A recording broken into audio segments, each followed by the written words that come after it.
Now, this week, Pamela Anderson tied the knot for the 6th time, marrying her 40-year-old bodyguard, Dan Hayhurst. Talking about her new husband, she said, "I'm exactly where I need to be, in the arms of a man who loves me." Oh, that's sweet. I'm just really grateful this time that I am not involved in the arranging of that wedding. What? This time?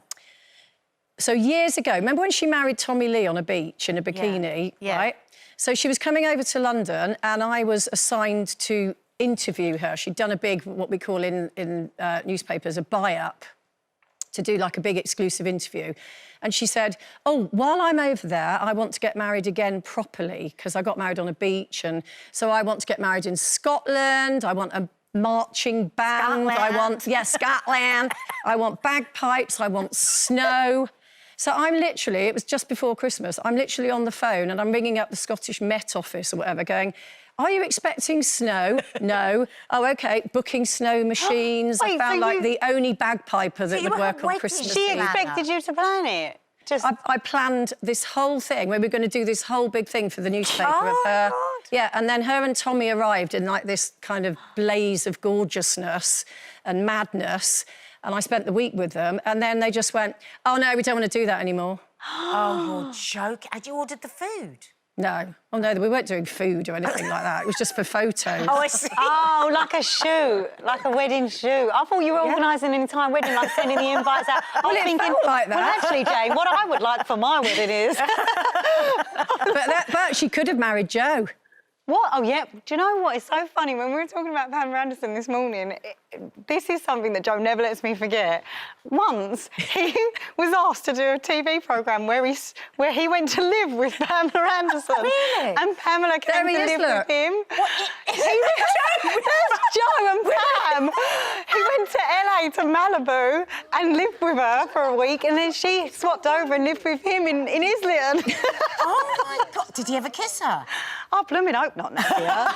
No, because I'm just thinking at that time, she was the epitome. Well, every boy wanted to hang out with Pam. Do you remember her running along that beach? I think she still is. When she had one of these? Yeah, she had one of them. Yes! So what was it like? Well, he said it was just the best thing ever, you know. He just couldn't believe his luck. He felt like a teenage boy. He'd had posters all over his walls all his life.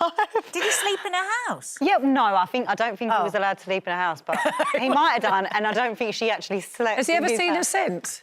No, well...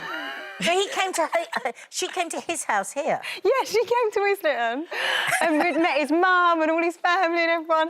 But he has seen her since. We were at Celeb Juice and she was on as well. I'm laughing, I don't even know the story. Sorry, because it cracks me up. He was like, "Stacey, it's Pam, it's Pam." And this is after he slept, not slept with us.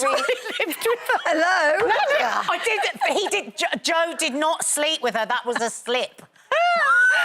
So he sees her and he's like, "Stace, let's go and say hello." Like, I've lived with her, you know, we're mates. So he went over and said hello and she was like, "Do I hello?" No. She didn't recognise him at all. And she spent an entire week with him. That is showbiz, isn't it, eh? Wow. So funny. Hey, have you got any Pammy stories? No. Nads? No, nothing that... She's an icon. It's interesting, though. That I was really, really, really, really jealous of her body in an irrational way. And she's been here, hasn't she? I mean, she's super smart, but she's obviously addicted to love. So she's married 6 times, married twice to the same guy, so actual five different guys she's been married to. But now there's a word, I'd never heard of this word before, limerence. Right. And it means that you're a love addict.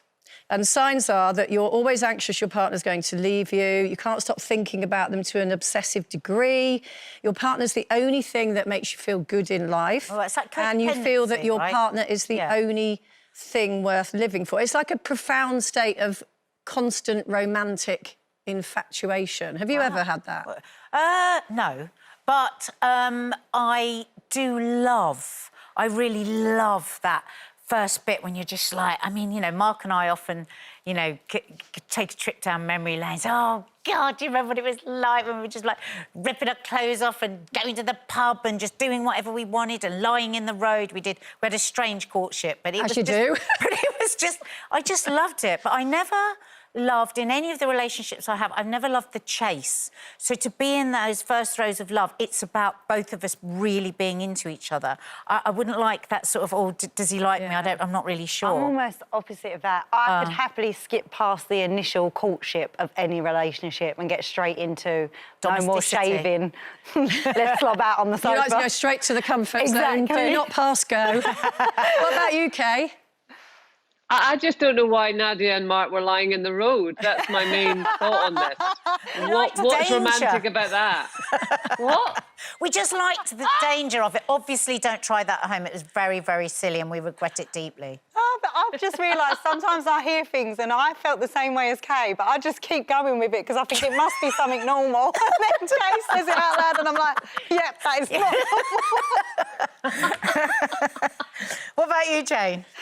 No, not really. I'm a bit like Stacey. I mean, in my 20s, I liked the kind of the chase, but now Did you like somebody not knowing whether somebody liked you? No, I don't like that. Oh. No, I just like the early stages. You know, it's kind of a bit of a rush, isn't it? When you're just getting to know. The chase and to conquer. And no, I quite like the chase, but I don't like somebody that makes me feel, you know, kind of uncertain about where I am. I can't be bothered with all that. I find that boring.